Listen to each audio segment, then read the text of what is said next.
So, welcome to X Drugs Out with Henry and Gina. I'm Henry, and I'm Gina. so anyway, this is our Hey. first recording, and we were thinking about topics to talk about. And so, a couple things that came to mind is that, of course, but really a big important thing is like, how much money are we spending on this thing? So, I mean, that's kind of like an issue, I think, right? Mm-hmm. So, Big time. yeah.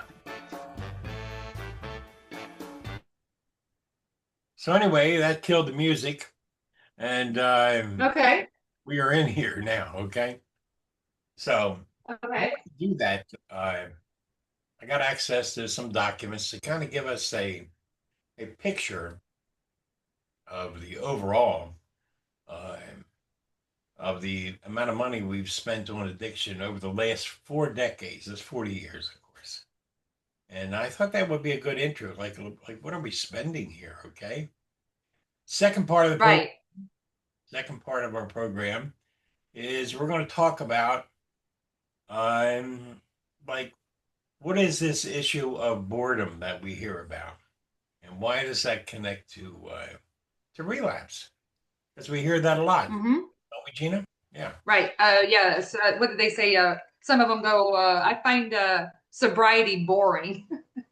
yeah, yeah. And I'm sure there are good reasons for that. Okay, and so we're going to talk Right. two things in this brief video. So to kind of get kicked off here, I'm going to bring up a document. Okay, and we're going to go to our reader right away to go through the numbers here, and so we'll discuss it kind of as we go along. Okay, so everybody, hang on, Okay. share that thing, and let's see. This is called "Show Me the Money." Okay, so Uh-huh. here we are. Show me the money. All right, now. Okay. Ever wonder why, how much grant, or wonder how much grant money's been spent over the last 40 years on just to study substance use disorder? Not to do anything about it, but just to study it. Uh, I've been interested in this topic, and I think that our listeners or watchers or whatever will be interested to know just on how much we did there. Okay. So to make that happen, Mm-hmm. first thing I'm going to do is select that. And then I'm going to ask our reader to read, and hopefully this will work. Show me the money. There it is. Ever wonder how much grant money has been spent over the last 40 years to study substance use disorder? Over the past 40 years, federal and state governments have spent significant amounts of grant money on substance use disorder research, prevention, and treatment. But arriving at a precise total figure is difficult due to varying reporting methodologies and the complex allocation of funds across numerous agencies and programs. Might add However, some statistics and trends can help estimate the scale of this spending. In 2005, government spending on drug abuse, including related costs, reached $468 billion, representing over one-tenth of combined federal, state, and local expenditures for all purposes. Federal expenditures specifically for drug treatment rose by 341% between 1986 and 2005, reaching over $1.1 billion annually by the latter year, according to the Heritage Foundation. Funding for substance abuse research and treatment by the National Institutes of Health, NIH, reached approximately $2.59 billion in fiscal year 2023, with similar levels estimated for fiscal years 2024 and 2025. The federal government provided nearly $11 billion in FY 2017 and FY 2018 discretionary appropriations for programs combating the opioid epidemic, with a 124% increase between those 2 years. In fiscal year 2019, over $590 million was allocated to states through 517 grants from 10 federal agencies to address the intersection of opioid use disorder and the justice system. In fiscal year 2024, state opioid response, SOR, grants, which are non-competitive, 2-year federal grants, totaled $1.6 billion. While a precise aggregated sum of grant money for substance use disorder research over 40 years is unavailable, the provided data suggests that the spending has been substantial and has seen significant growth in recent decades, particularly in response to the opioid crisis. Estimating how much has been spent on U.S. federal research specifically targeting substance use disorder, SUD, over the past 40 years requires using the annual budgets of the National Institute on Drug Abuse, NIDA, the lead federal agency funding addiction-related biomedical research. Here's a snapshot to frame the 40-year time window roughly from 1985 to 2025. In 1988, NIDA's total budget, covering all drug abuse research, including basic neuroscience, training, and prevention, was roughly $156 million. Wow. So anyway, getting back to where we are here, okay? So this is our first time using that little tool, but I thought it was kind of helpful to get a target on, Very. especially that first number of all the associated costs with substance use disorder of nearly $500 billion. I mean, I was just astounded by that number. Okay. So I mean, $468 billion dollars. It's a lot of cabbage. I don't care what farm you're working. That's a lot of cabbage. Okay. So There is. So really, what have been the results? Okay, what do we see in terms of people going for treatment, et cetera, and so forth? We know, according to some latest research out of NIH and other agencies, that approximately 60 to 70% of people who go to residential treatment programs, for example, albeit they do their best, all right, 60 to 70% of people relapse even after like a year or 2 years. So, and the cost of residential treatment is very, very high. And there have been recent, exposés about various organizations who work in the substance abuse treatment field who have had questionable results and practices. And so that's kind of what we want to talk about a little bit, just leading up to it, about what has changed in 40 years, okay?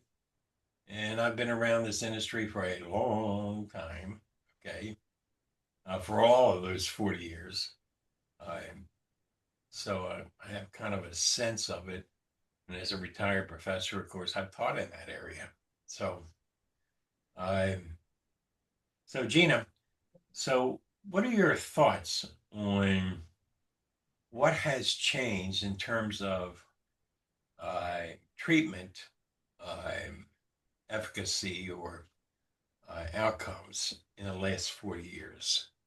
Are we really making progress on this? What do you think?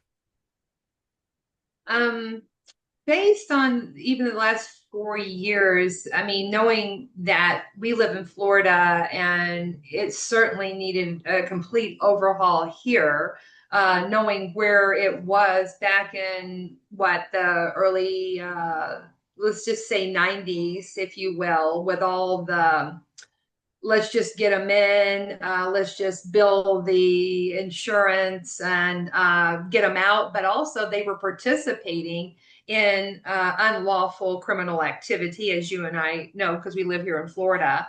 Yeah. So fast forward to your question of where do be a little more specific to the last, like reference a book or yeah. something. Yeah, exactly. For example, the book that is recently out called The Florida Shuffle, and I'm reading that right now. Actually, they are, it's it is really like a, as you know, I shared it with you as well. It's like a, I don't want to call it, it's not a, what do you call it? It's a documentary, I guess is what you really want to say, because it's true stories and true facts. And actually, the people that are involved with the book were actually part of exposing what was going on down there in South Florida. And they talk about how they did that and stuff and everything. So with that being said, Well, do we I think do I feel? I think that's allegedly, okay, allegedly, but I think, I couldn't cite you a case exactly, but I think some people have been prosecuted on that. I think. Yes, they have. You Yeah, probably, you're right about it.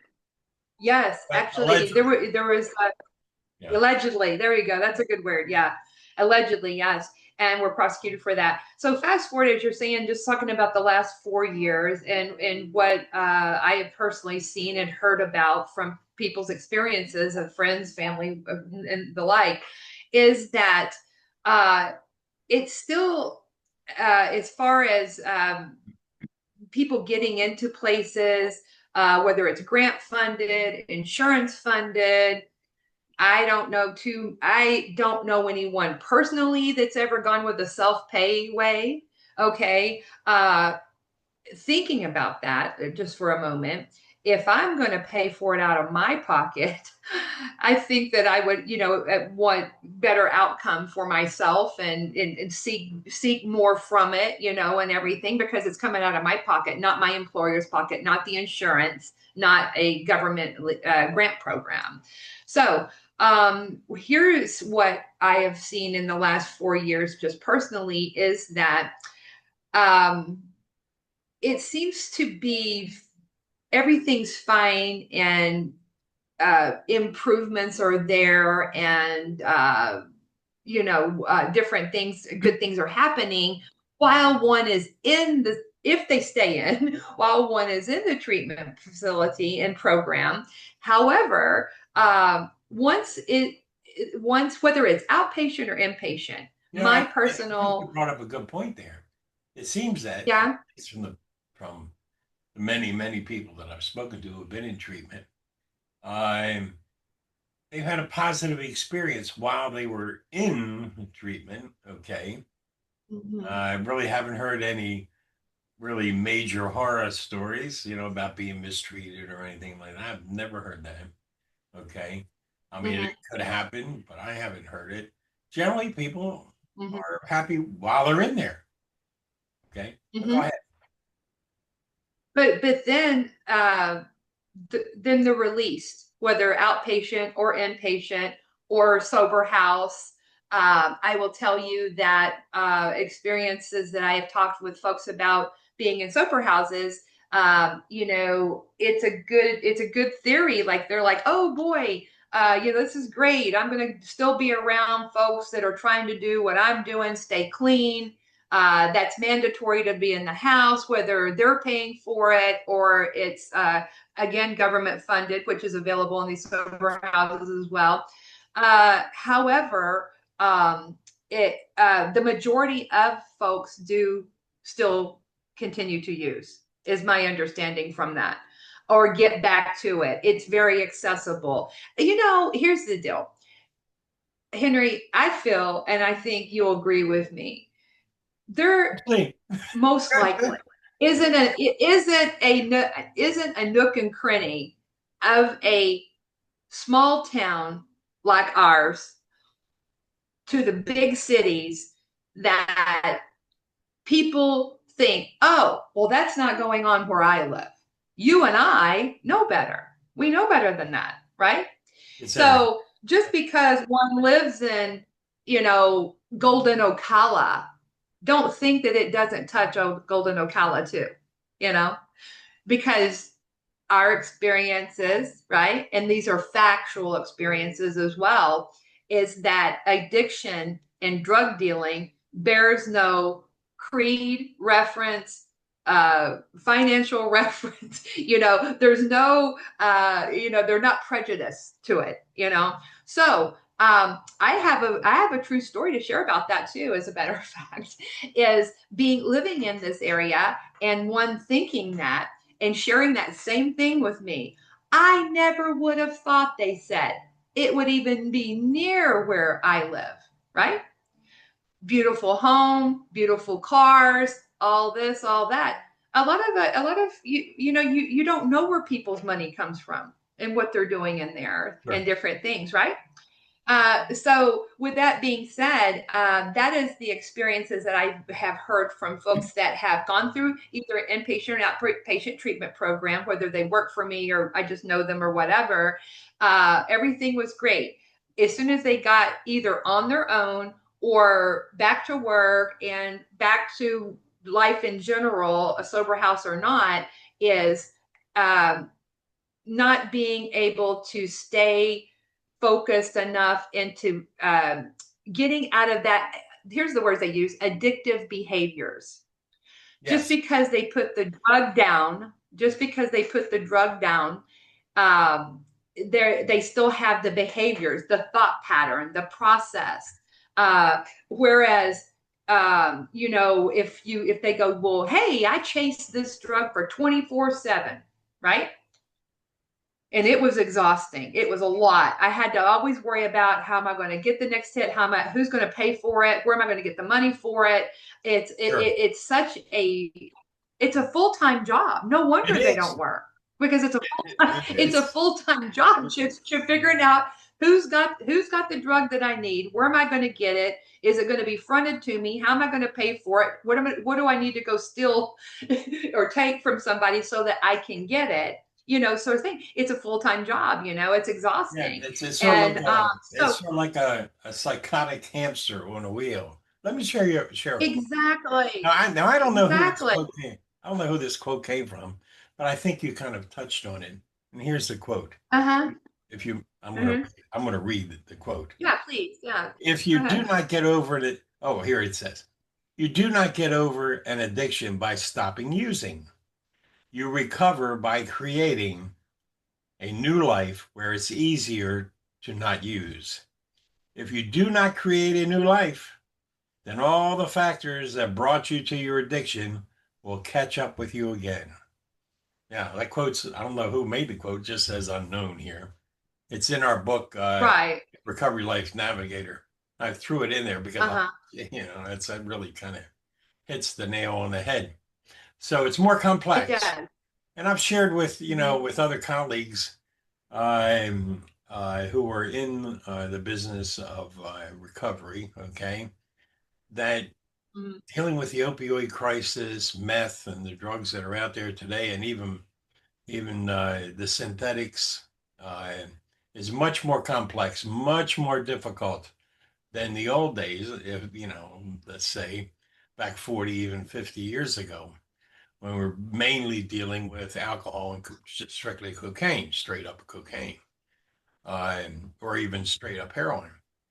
The drugs that we're dealing with today are nearly intractable, are incredibly difficult, complex, and very intensive, very difficult to work with for both a person who wants to be in recovery. Right. And I think people honestly want to be. They want to be free. They want to be liberated. They want to have a good life. They want to be healthy. Okay. But it just appears to me that the pathways heretofore that we've created have been based on old models. Okay.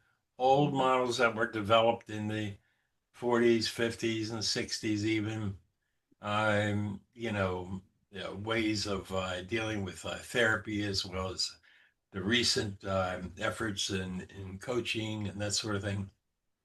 Uh, we need to come up with something something different and a new way of thinking about what we're dealing with here to help people who really desperately want help. Is it Well, it excruciating was shared to with have me. someone relapse? Uh-huh. Oh yes, it is. Oh yes, it is, Right. And especially if for them it's a too. family And member. for Yeah. them as well. Yeah. So to your point, Henry, is that has been shared with me as well, is I need to find a way to still have fun. I see. For me, like I may say to them, well, that was fun to you. I mean, just chasing this and chasing that, exhausting, deplenishing your, whatever's. But they said, well, no, no, that wasn't fun. But the high that I felt like I was getting from whatever I was doing may not always have been fun, but I liked the way it made me feel. I liked the way it made me, here's the key, forget. Forget what? Well, forget, things I've done or didn't do, or just painful pains and things like that. I just I've heard that. Yes. kept myself busy enough to keep chasing that.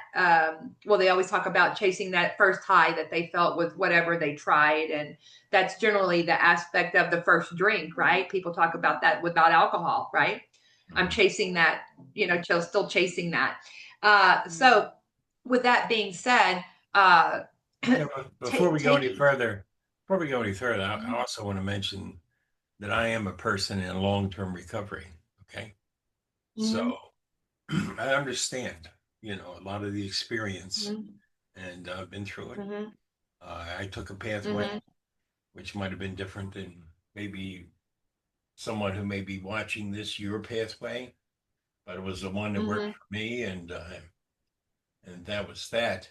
And so we don't mean to sit up on some high elevated place that's a moral authority, because we're not. Right. In fact, Right. I feel that everyone is in recovery from something. Sure. Everybody Absolutely. Hurts. Everybody hurts. Yeah, we've all got stuff. So, Yeah. Yeah. yes. Yeah. Right. The difference is there was no difference. The thing of it is that the approach. What am I going to do with that pain? Am I going to what am I going to feed it with?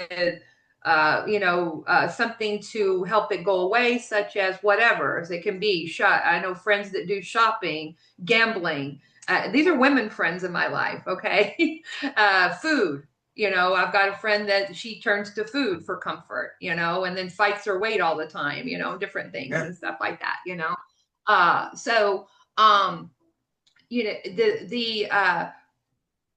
to our point, what we're talking about here and making sure that this is not a moral thing and this is not us versus them, none of that kind of stuff. All human beings have feelings, and we all have feelings and emotions. We all do. And what we're doing with them on a regular daily basis is what we do with them. And it's either going to hurt us or it's going to help us. And it is a choice, and I think really, Henry, I want to talk about choice and decision and things like that, because I can listen to a friend and somebody that I know and have cared about, that they talk about having the choice of, I said, well, isn't it a choice? You're choosing to do the heroin, or you're choosing to do the shot of whatever, and this and that. And then they'll say, well, yes. And I said, but then, the stopping, they'll say, when I got involved with the types of drugs that I got involved with, where the physical sickness is so painful, that hook right there keeps me in it longer than I want to be in it, because I'd rather not feel the detox effect for the 3 to 4 days it's going to take me to go through pain and misery to get out of it. Let me say this about the choice thing, okay? Because I've heard that, a lot, and I probably said it. Yeah. It's okay. but Yeah. I can remember. I mean, I've had to struggle with weight past few years as I've gotten older. You just get fat. I mean, and I've had to struggle with that. Metabolism changes. Yeah, yeah, I can remember being on this really great diet. I was losing weight, man, left and right, and I was just at a perfect weight. And I'll tell you what threw me off, and this is so crazy. I was driving down the street past the McDonald's, okay, and they had a great big poster in the window: Big Macs, buy one, get one for free. That was all it took. That was all it took. I was off and running for Drove another in. 60, 70 pounds. I'm telling you, it's all it took was a poster in a window. So There that's you what, go. yeah, yeah. And that's just on weight. Uh, Imagine trying to deal with yeah, meth or heroin or fentanyl yeah, and all these other drugs. I mean, holy crap, yeah. you know. I mean, if all it took was a poster in a damn window for me, I mean, imagine. Right, So, but go ahead. right.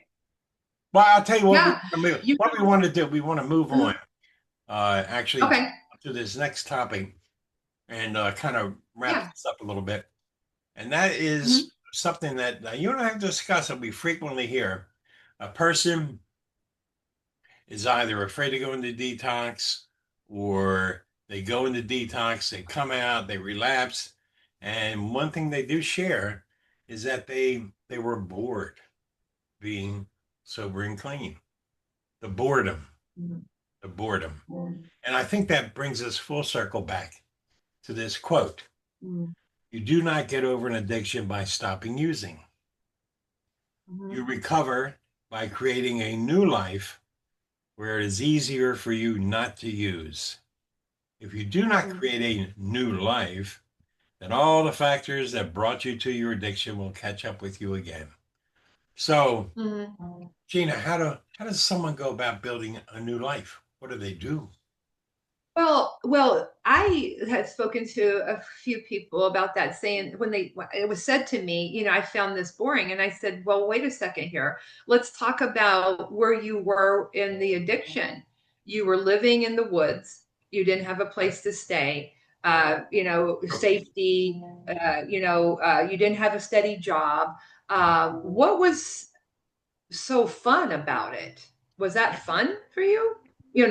I mean, so not to be to talk about where you can go with not being there any longer is that now where you're at is, and this was him being in 4 months clean. You have a stable place to live, you have a steady income, you look better than you ever have. All the sickness and the sores and the look that you had before has gone away. You've got decent clothing that you're wearing. You're actually out socializing. You've gone dancing. You've gone and listened to music. Were you doing that in the throes of the addiction? He says, no, I was not.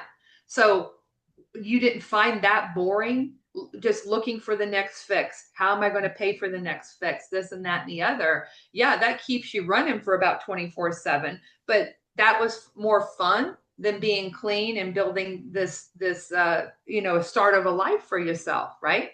Meeting different people that are out having fun, but they're not putting drugs in their system, right? You That's not know, boring, right? I don't know how they responded, but probably what they might have said, what they Yeah. might have said, well, I don't know. I'm just bored. Even with all that. Yes. Even with all that, he still said, I just find it boring, and he's no longer with us. He's no longer with us. Overdose. It was one of those things. Yeah, it was one of with the friend, the guy. He's no longer with us, and don't know if he overdosed himself or what happened or whatever it is. He's just no longer with us anymore, and stuff. And with this being said, what I'm saying, what I'm feeling is that finding a replacement that makes one feel just as good as that hit or drug or whatever, food or whatever, makes one feel like that comfort. Whereas when I'm in pain or I'm feeling guilty or I'm feeling this and that, what am I turning to? What can I turn to in alternative for XYZ, right? So uh, getting involved with, I'll use myself as an example. Me as a human, doing and being just like anybody else Yeah. is.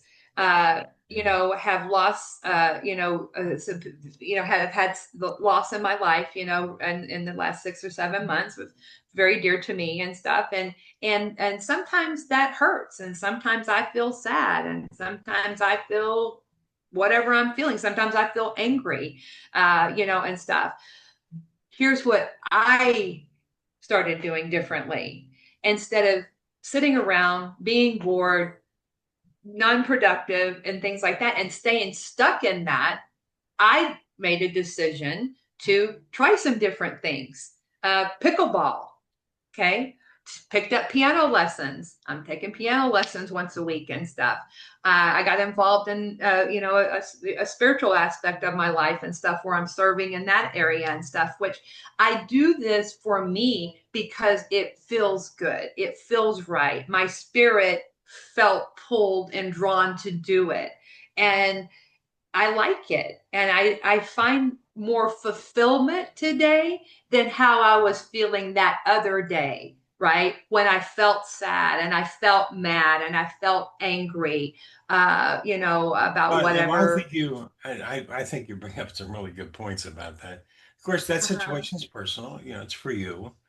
I can't Uh-huh. imagine somebody doing 3 to 5 in the big house, coming out wanting to play pickleball, but probably not. Right, right. But I'm just saying replacement, But yeah, looking for something, yeah. sure. Yeah. that can Now that I'm can thinking, replace that behavior and that that consistency of chasing whatever you're chasing, that maybe is but not healthy for you or good it's for also you, quite possible that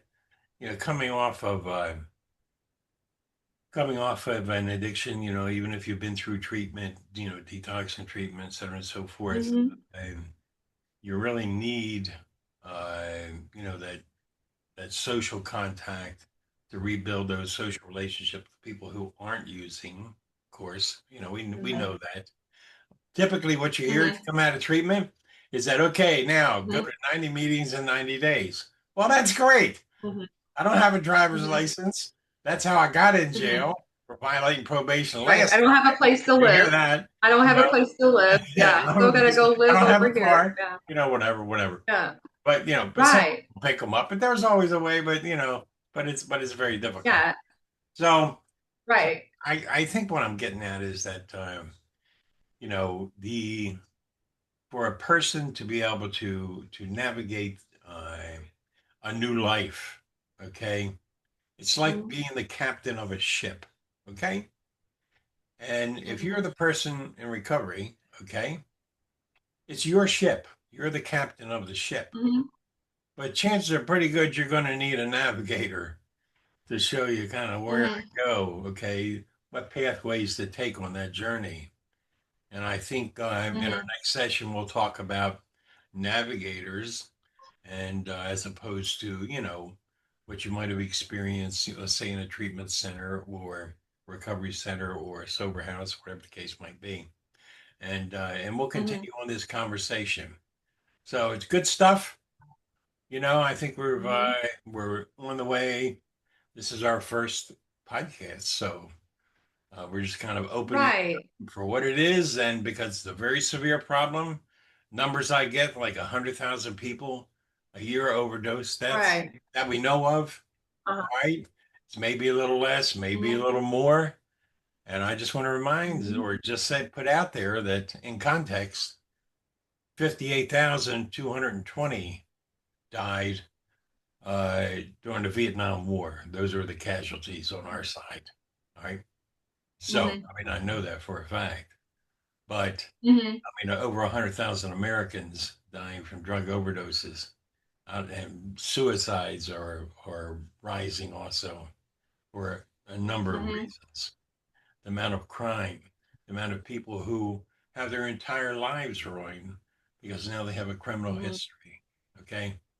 hmm So I think we need new tools, new toolboxes, new tools.